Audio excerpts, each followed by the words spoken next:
Hi, my name's Luke George and I'll be your instructor for FW 551 this semester, Design of Fish and Wildlife Studies.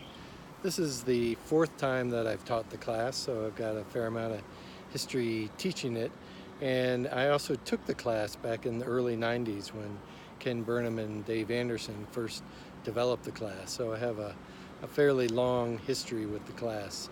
And I've really enjoyed teaching it. The concepts and ideas that we cover, I think, are some of the most interesting in our field, and also some of the most important, especially for those of you who are starting your graduate career, or those of you who are in agencies and are interpreting some of the literature out there in terms of whether we should be applying some of these new methods to some of our management, for instance. A couple of things I want to emphasize. Number one, the course really benefits from student engagement. Many of you have a lot of experience and background in areas that I know nothing about. So in the discussions, especially bringing that to the class and sharing it with the others is really, really important. And there is a fair amount of reading in the class, so I encourage you to keep up with that and stay current as we go along.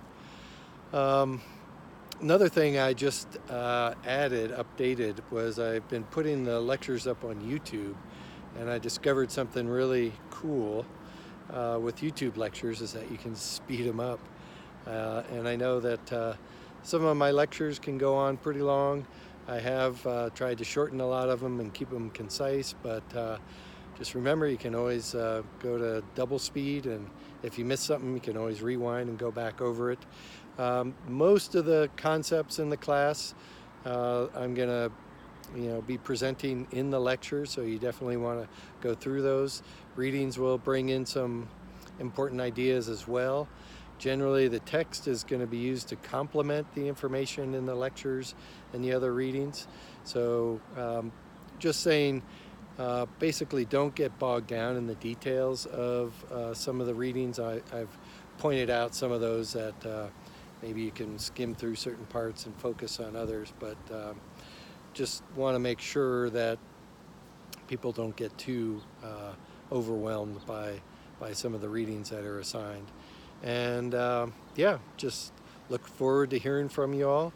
I'm talking to you from Red Fox Meadows, a little natural area right inside Fort Collins.